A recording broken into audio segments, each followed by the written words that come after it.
ईशा प्रबोधी त्रिकाळा सिद्धांत अवधूत चिंतन श्री गुरुदेव दत्त. स्तोत्रांबद्दल माहिती देणारे असं जे म्हणाले, तर आता ॲक्च्युली आपल्याला वेळ खूपच कमी आहे.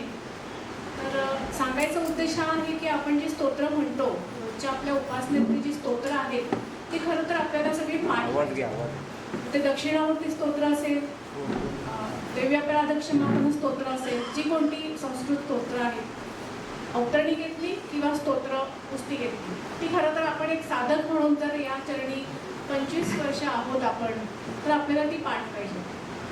पाठ नसतील तर किमान पुस्तक समोर धरून आपल्याला ती म्हणता आली पाहिजे. तर त्या दृष्टीने हे काही नियम जे आहेत संस्कृत उच्चारणाचे, त्या नियमांचं एक पत्रक माझ्याकडे आहे. तर जर नंतर इच्छा असेल तर मी ते तुम्हाला सॉफ्ट कॉपी त्याची पाठवीन. सद्गुरूंच्या कृपेने 17 वर्षांनी प्रॅक्टिस केल्यानंतर मी ॲनेस्थेटिस्ट आहे आणि मग मी नंतर त्यातून निवृत्ती घेतली. मला घरच्यांनी जेव्हा विचारलं की तू काय करणार आहेस, आपण काय एका पायावर उभे राहून तपश्चर्या करणार आहे, काय करणार आहे, काही कल्पना नाही.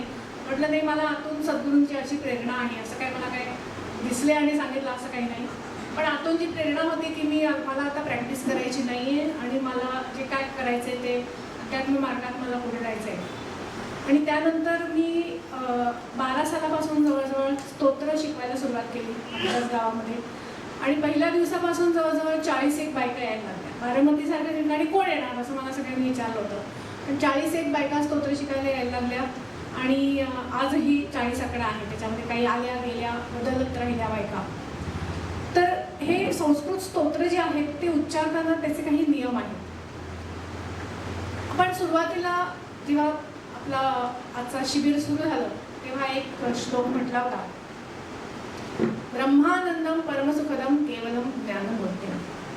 पण त्याचा उच्चार खरा असा आहे, ब्रह्मानंदम ब्रह्मानंदम परमसुखदम केवलम ज्ञानमूर्तिम द्वंद्वातीतं गगनसदृशं तत्त्वमस्यादिलक्ष्यम् एकं नित्यं विमलवचनं सर्वदी साक्षिभूतं भावातीतं त्रिगुणरहितं सद्गुरुं तन्नमामि.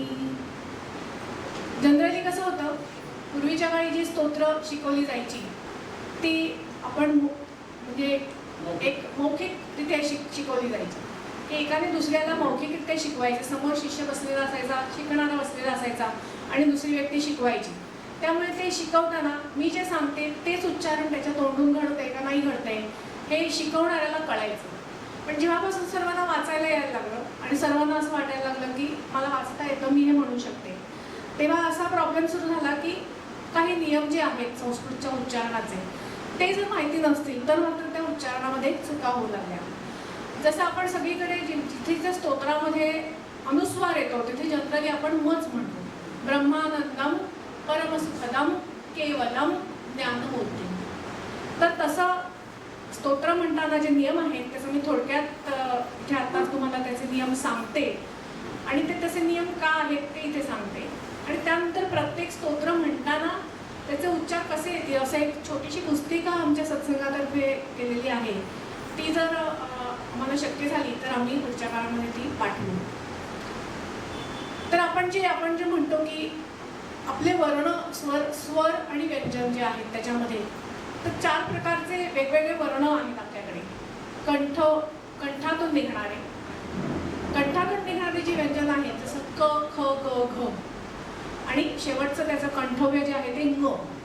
तर जेव्हा अनुस्वाराच्या पुढे क ख ग घ अक्षर येतं तेव्हा त्या अनुस्वाराचा उच्चार ङ असा होतो. क ख ग घ ङ. तर ङ हा असा उच्चार अनुस्वाराचा होतो. तर आपल्याला जेव्हा आपण मौखिक शिकतो, आपण मुलांना शिकवतो हे काय आहे अंग, हे काय आहे रंग, शब्द काय आहे र वरती अनुस्वार आणि पुढे ग. पण आपण रंग नाही म्हणतो, आपण रंग म्हणतो, अंग म्हणतो, हे आपण मौखिक शिकताना म्हणतो. तसंच उच्चारामध्ये द्वंद्वातीतं गगनसदृशं असा त्याचा उच्चार होणार आहे. पुढे जे आहे सगळं नाही सांगते, पुढचं मी सांगते. आता अनुस्वारापुढे जर तालव्य शब्द आले, जसं च छ ज झ ञ, तर च छ ज झ जर असेल अनुस्वाराच्या पुढे तर त्याचा उच्चार ञ होतो. जसं आपण पंचा, म वरती अनुस्वार आहे आणि पुढे च आहे, पंचा म्हणत नाही आपण, अनुस्वार आहे म्हणून आपण पंचा म्हणतो. पण ते आपण लहानपणापासून ऐकून ऐकून आपल्याला तो उच्चार माहिती झालेला आहे. पण हेच जर स्तोत्रामध्ये आलं तर तेव्हा मात्र आपल्याला ते म्हणजे लक्षातच येत नाही. जसं जपनियन जपविधो, जपनियम जपविधो असं म्हटलं जातं. तर तिथे जपनियन जपविधो, ज पुढे आल्यामुळे, अनुस्वाराच्या पुढे ज आल्यामुळे जपनियन असं त्याचा उच्चार झाला पाहिजे. आता पुढचं जे आहे मूर्धन्य जे आहे, जसं ट ठ, मूर्धा म्हणजे टाळू, टाळूला लागून जे उच्चार होतात ट ठ ड ढ, त्याचा शेवट आहे न.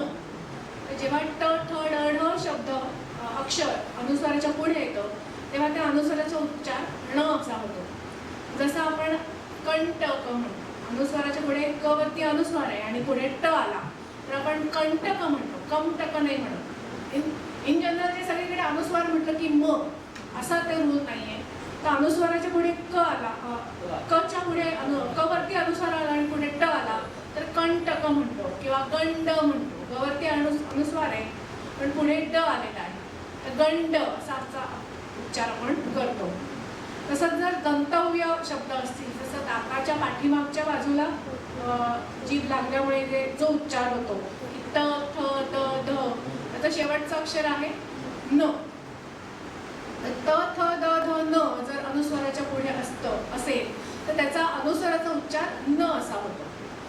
जसं कांता, कांता शब्दावरती का वरती अनुस्वार आहे आणि पुढे त आलेला आहे तर आपण अनुस्वाराचा उच्चार कांता करतो, कामता असं करत नाही. सद्गुरुं तन तम नमामि नाही, सद्गुरुं तन नमामि. दोन्हीकडे इथे न येतो कारण पुढे रूच्या वरती अनुस्वार आहे, पुढे त आलेला आहे. सद्गुरुं तम, तम नाही येणार कारण पुढे नमामि आलेला आहे, पुढे परत न आलेला आहे म्हणून सद्गुरुं तन नमामि असा त्याचा उच्चार होतो.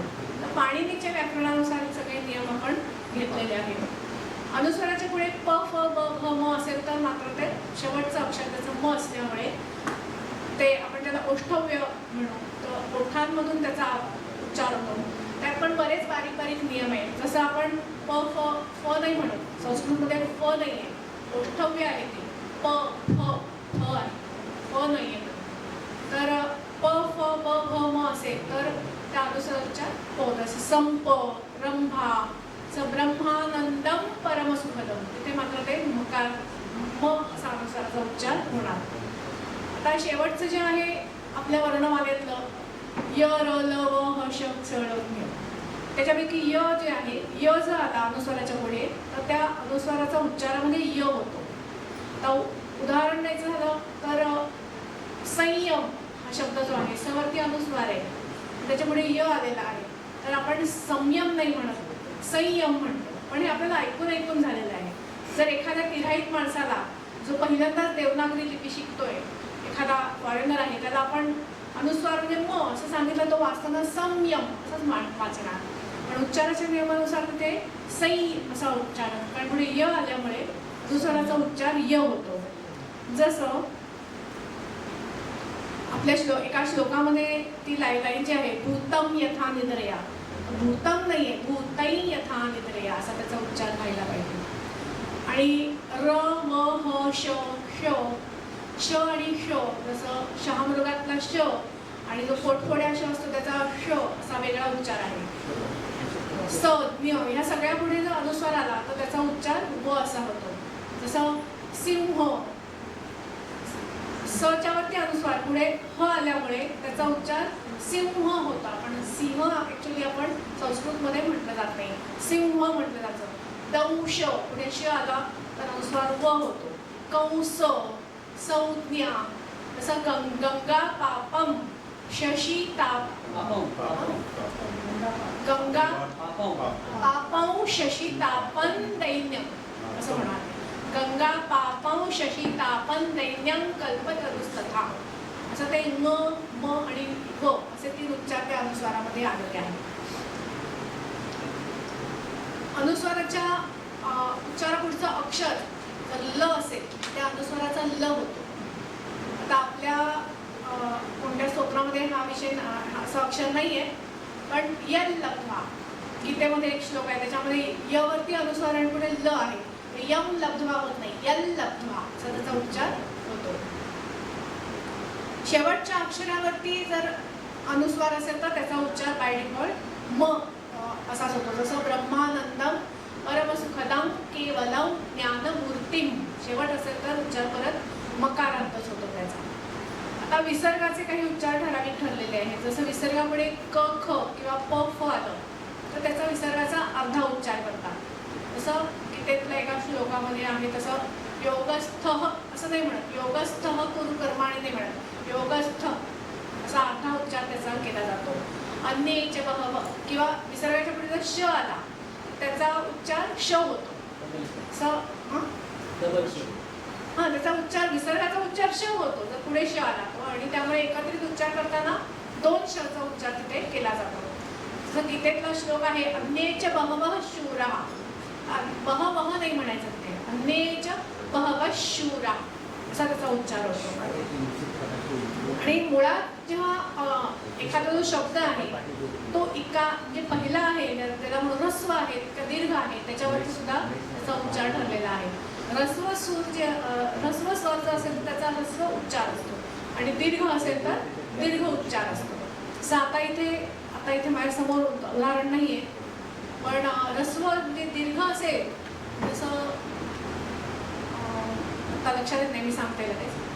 तर च छ च झ ही जी शब्द आहे त्याचा उच्चार मराठीतल्या चक्र, जीभ किंवा झेप असा करायचा असतो. म्हणजे च हा उच्चार संस्कृतमध्ये आहे, च हा उच्चार चमचा हा च हा उच्चार संस्कृतमध्ये नाही आहे. तसं जीभ ज हा उच्चार संस्कृतमध्ये आहे, ज हा उच्चार संस्कृतमध्ये नाही आहे. झेप हा उच्चार आहे, झ आहे, झ नाही आहे. झोप मधला जो आहे तो झ हा उच्चार संस्कृतमध्ये नाही आहे. त्यामुळे संस्कृतमध्ये जर हे शब्द आले च ज झ तर ते च ज झ करायचे, च ज झ असे उच्चार त्याचे नसतात. आता ह युक्त जे जोडाक्षर असेल त्याचा उच्चार म्हणजे पहिल्यांदा ह असतं आणि नंतर म असतं. जसं आपण ब्रह्म शब्द म्हणतो तर त्याचा शब्द म्हटलेसारखा आधी म आणि नंतर ह नाही आहे. ब्रह्म आधी ह चा उच्चार येतो आणि नंतर म चा उच्चार येतो. तर असे बरेच नियम ह्या स्तोत्रांमध्ये आहेत आणि सद्गुरूंच्या कृपेने त्यांच्या चरणाशी आल्यानंतर 2 वर्षातच माझ्याकडून त्यांनी गीता मला शिकायला मिळाली आणि त्यानंतर 12 सालापासून त्यानंतर मी प्रॅक्टिस बंद केली. त्यानंतर आचार्य शंकर सेवा मंडळ या नावाने एक ग्रुप माझा आहे, त्याच्यामध्ये मी शंकराचार्यांची वेगवेगळी स्तोत्र आतापर्यंत जवळजवळ 30 ते 35 शंकराचार्यांची स्तोत्र मी शिकवलेली आहेत. शिवाय भगवद्गीता शिकवले, ललिता सहस्रनाम, विष्णू सहस्रनाम, शिवमहिमन अशा वेगवेगळी स्तोत्र माझ्याकडून सद्गुरूंनी त्यांचा अभ्यास करून घेतला ती मी शिकवते आणि ती शिकवण्याची 1 किंवा 2 दिवसाची शिबिरही घेते. अनेक स्तोत्रांचं सद्गुरूंनी जे मार्गदर्शन सांगितलेलं आहे, आता मला वेळ आता खूप कमी आहे, पण आपल्या सगळ्यांचं वाचन आहे. तर रामरक्षेपासून ते मगाशी विषय झाला ते हनुमत पंचानंद किंवा हनुमत कवच आहे आणि विष्णू सहस्रनाम तर सद्गुरूंनी आपल्याला सगळ्यांना रोज म्हणायलाच सांगितलेलं आहे. भगवद्गीता आहे तर ही आपल्या पुस्तिकेतली जी स्तोत्र आहेत ती आपल्याला कुठेही जाऊन म्हणता आली पाहिजे, पाठांतर त्याचं असलं पाहिजे. आपण आपल्या कुलदेवतेला गेलो, सांगते ना, कुलदेवतेला गेलो की आपल्याला आपल्या समोर काही नसताना आपल्याला निदान नमंत्रण न यंत्रण हे स्तोत्र तरी म्हणता आलं पाहिजे. आपण शिवमंदिरात गेलो तर आपल्याला काही न बघता आपल्याला किमान शिवमहिम म्हणता आलं पाहिजे, विष्णूच्या दक्षिणामूर्ती म्हणता आलं पाहिजे, विष्णू सहस्रनाम आपल्याला कुठेही गेलोय काही अडचण आली आपल्याला वेळ मिळाला आहे की आपण आता काहीच करू शकत नाहीये तेव्हा आपण विष्णू सहस्रनामाची पारायण करू शकतो. आणि असे गुरुबंधू आज आपल्यामध्ये आहेत की रिटायरमेंट झाले आणि त्यानंतर त्यांनी बऱ्याच त्यांची उपासना वाढवले आणि ते काही महिन्यांपासून गेले काही महिन्यांपासून सावेंचा उल्लेख करेन, श्री सावे रोज 11 वेळा विष्णू सहस्रनाम ते म्हणतात. म्हणजे आपल्याला वेळ मिळाल्यानंतर आपण त्याचं कसा उपयोग करून घेतला पाहिजे हे आपण प्रत्येकाने एकमेकांपासून शिकायला पाहिजे. की आपण ह्या मार्गावर आहोत तर ही सगळी जी स्तोत्र आहेत मी शिकवते, मी म्हणते हे माझं पापक्षालनाचं काम चालू आहे. कारण ही देवांची स्तुती करणं आणि ही स्तोत्र म्हणणं ही एक प्रकारचं पापक्षालनाचाच तो विषय आहे. की जेवढी तुम्ही देवाची स्तुती कराल तेवढे तुमची जे काही गतजन्मीची पापं असतील ती हळूहळू कमी होतात. सद्गुरू सेवा तर आहेच, ती आपण करत असतो, पण ती अगदी रोज आपल्याला काही पिशवी घेऊन बाहेर पडतो असंही नाही. पण ह्या गोष्टी तर आपण घरात बसून करू शकतो, शिकू शकतो, दुसऱ्यांना शिकवू शकतो. तर जास्तीत जास्त लोकांनी या स्तोत्र म्हणावीत यासाठी जर मी काही तुम्हाला मदत करू शकले तर मला नक्की सांगा, मी मदतीला नेहमी तयार आहे. श्री गुरुदेव दत्त.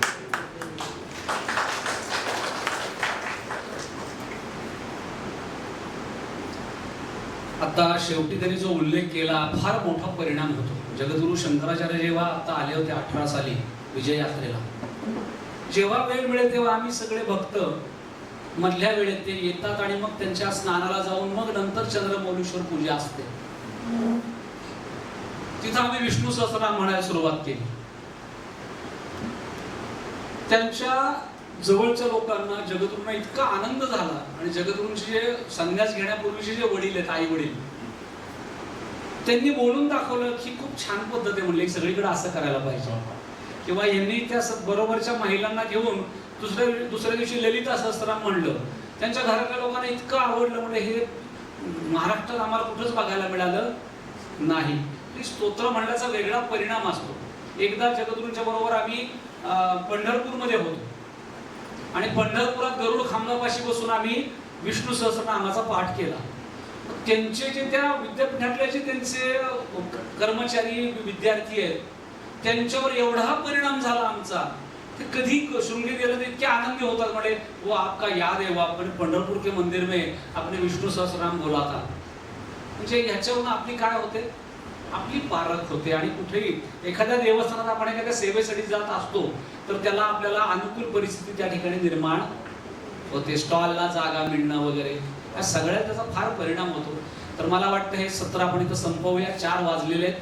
संयोजकांच्या परवानगीने आपण उष्णोदकाचं सेवन करूया आणि उष्णोदक सेवन करून शेवटचा मात्र मी सगळ्यांना विनंती करेन, किती घाई असेल तरी शेवटचं सेशन चुकवू नका, माझी कळकळीची विनंती आहे.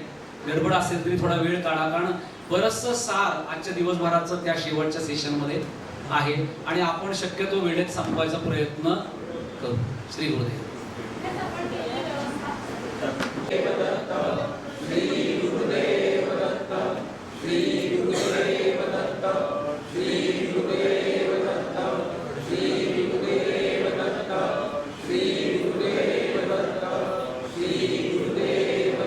सिद्धांत अवधूत चिंतन श्री गुरुदेव दत्त. परमपूज्य श्री रामकृष्ण सरस्वती स्वामी महाराज की जय. अध्यक्ष सुरू करायचं सेशन. मला माहिती नाही किती जणांचा चहा झालाय, पण मध्ये चहा संपलाय. त्यामुळे चहाची अरेंजमेंट होती. जस्ट कोणाला चहा नाही मिळाला त्याने हात वरता का मिळालेलं दिसतंय बऱ्याच जणांना. किंमत चालू करायला संख्या काही कमी झालेली नाही, म्हणजे बरोबर चाललंय असं समजायला हरकत. कारण ते कसं असतं, लिटमस टेस्ट आहे. मुला संख्या कमी झाली न बोलता मागच्या मागे सटकली की समजायचं हे फार रेंगाळलंय काहीतरी. पण आता काय, त्याची कुठली मला खंत नाही का नाही, मी बोलतच नाही, मी आखलेलंच नाही. किती वेळ लागेल माझ्या हातात नाही. त्यामुळे माझ्यामध्ये कर्तेपणाचा अभाव असल्यामुळं हे माझं सेशन, माझं शिबिर नाहीये. त्यामुळं कोण बसलं, किती बसले, काय, मला काय त्याच्याशी संबंध, म्हणजे जबाबदारीच नाही, संबंधही नाही, त्याचं मोठेपणही नाही. माझं पामरासी काय थोरपण बाईची वाहणं, बाईची वाहणं. त्यामुळे त्यांचं शिबिर येते आणि ते तुमच्यापर्यंत पोहोचलंय हे तुमच्या चेहऱ्यावरनं मला. आणि आता सगळ्या याचा आला शिबिराचा बऱ्यापैकी क्लायमॅक्स. काय आला, तो बराच आकर्षक असतो. हाही आकर्षक आहे. आपण पहिल्यांदा टप्प्याटप्प्याने कसं गेलो, पहिल्यांदा आपण हे समजून घेतलं की शिबिराची गरज आहे का उगाच आपल्या जोगळेकरांना फारच हौस आहे दांडगी बोलायची आणि विद्वत्ता पाजळायची म्हणून शिबिर आहे का काय, याचा आपण मागोवा घेतला आणि लक्षात आलं नाही शिबिराची गरज. पहिलं सेशन आपलं ते झालं. मग आपण सेशन घेतलं की सद्गुरूंचा अलौकिकत्व आपल्याला खऱ्या अर्थाने कळलेलं आहे का, कळलेलं आहे, पण आणखीन त्यातल्या काही गौप्य गोष्टी आहेत का, आणि मग ज्या प्रकारे आम्हाला शोधून काही सापडल्या तशा गौप्य गोष्टी पुढच्या काळात तुम्हाला काही शोधता येतील का. कारण हा शोध इथं थांबत नाही, शोध सुरू होतो. हे जे इनपुट्स आहेत फक्त त्याच्यानंतर सुरुवात होईल. अरे हा असं असावं का, ते हे अभिप्रेत आहे बरं का, हे काय एवढंच शिबिर त्याचं एवढंच फलित अभिप्रेत नाहीये. आणि मग आपण सुरुवात केली की नाही आपला व्यक्तिगत विकास होणं गरजेचं आहे. आपणच जर आचरण करत नसू तर लोकांना सांगायचा आपल्याला अधिकार, मग आपणच सांभाळायचं म्हणजे काय करायचं. मग आपण देवघरापासून स्नानापासून सुरुवात केली. आपण वैयक्तिक आचरण अगदी दाढी नख काढण्यापासून सुरुवात केली. छोट्या छोट्या गोष्टी वाटताना वियर्ड वाटलं असेल, हे काय चर्चा चालली, हे काय आपण आलोय कशाला, चाललंय काय, पण ह्याच्यात सुद्धा चुका होतात हे आज आपल्याला सद्गुरूंनी दाखवून दिलं. मग त्याच्या आपण प्राथमिक शुचिर्भूततेच्या गोष्टी बघितल्या. त्याच्यानंतर आपण काय पाहिलं तर आपले दैनंदिन पूजा अर्चेपासून दैनंदिन कर्तव्य काय, दैनंदिन स्तोत्र काय म्हणायची, वार्षिक कर्तव्य काय, वार्षिक कर्तव्य कशी करायची, हे सगळं समजून घेतलं आपण. तीर्थयात्रा वगैरे सगळं मॅक्सिमम आपण कव्हर केलं. आणि आता आपण शेवटच्या टप्प्यावर आलेलो आहे. सत्र 4 हे ऑलमोस्ट सेकंड लास्ट समारोप सत्र असतं, कारण काही संयोजकांना बोलायचं असतं. ते शेवटचं सत्र, हे 4थं सत्र.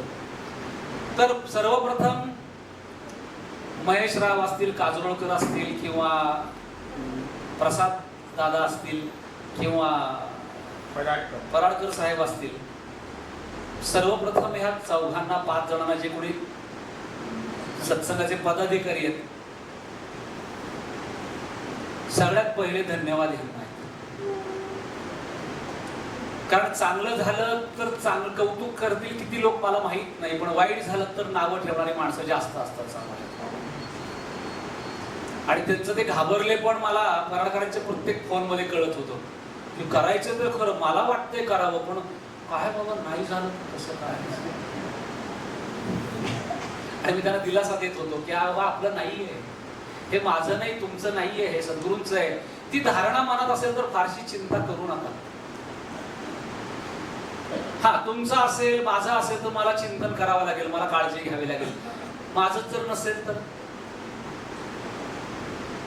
त्यांचंच आहे सगळं, किती निर्धास्त राहू आपण. आणि मग ते करत त्यांनी विश्वास टाकला म्हणून आजचं सेशन झालं. त्यांना सर्वप्रथम आपण अभिनंदन त्यांचं करूया टाळ्या वाजवून. आणि इतका महत्वाचा दिवस, रविवार सारखा अख्खा दिवस तुम्ही घालवलाय आणि 4:30 वाजले, तुम्ही इथं 8:30ला आलाय आणि अजून जायचं नाव घेत नाही तुम्ही. कदाचित अजून 10-15 तास तुम्ही जाणार नाही. म्हणजे तुमची सुद्धा किती निष्ठा आहे सद्गुरूंवर किंवा सद्गुरूंच्या वचनांवर, ही आज दिसून येते ह्यातून की नाही. ते इतकं छान वाटतंय की अजून ऐकावं, अजून ऐकावं. आणि हा अनुभव मी घेतलेला आहे की शिबिर संपल्यानंतर 1-1, 1.5 तास, 1-1, 1.5 तास माणसं तिथून हलत नाहीत. कारण हे शिबिरच असं आहे की हे सर्व शंकांचं निरसन करत नाही. या शिबिराचं यश असं आहे की तुमच्या मनात शंका प्रारब्ध करतं. हे खरखर काय वाचतं रे, माईक घासतोय का माझ्या गालाला वगैरे, ग्लो आहे, आम्ही बाजूला घेतो.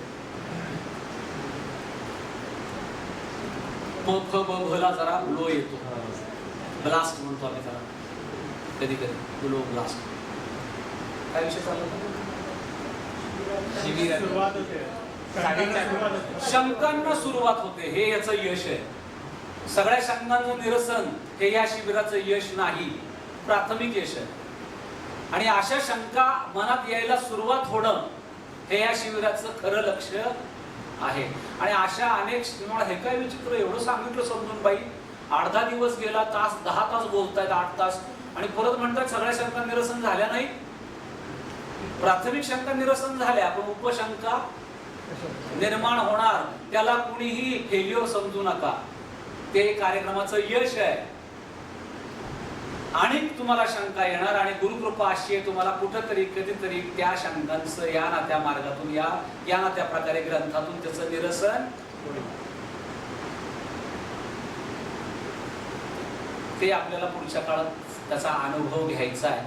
आणि म्हणून मी सगळ्यांना विनंती करेन की शेवटी आपण काय करूया, एक प्रत्येकाने लक्षात घ्या की एक 4 ओळी शिबिराबद्दल प्रत्येकाने कितीही गडबड असेल तरी कागद घेऊन, याच्यात काही लिहिता येणार नाही कारण कागद फार लहान आहे हा नोटपॅडचा. सेपरेट कागद आणलेत का? सेपरेट कागद आणलेले आहेत संयोजकांनी. एक 4 ओळी त्याच्यावरती लिहा. जर दिवसभरात काही जर खरोखर तुम्हाला प्राप्त झालं असं वाटत असेल तर लिहा. कशासाठी ते सांगतो, माझ्यासाठी अजिबात नाही. पण भविष्य काळात जर अशी शिबिरं कुणी आयोजित केली तर त्यांना इनपुट्स मिळणं गरजेचं. जे आवडलं ते लिहा, जे नाही आवडलं ते सुद्धा, आणखी काय हवं होतं ते सुद्धा ह्याच्यात लिहा. म्हणजे जेणेकरून आपल्याला पुढची रचना करताना, पुढचे कार्यकर्ते घडवताना आपल्याला त्याचा उपयोग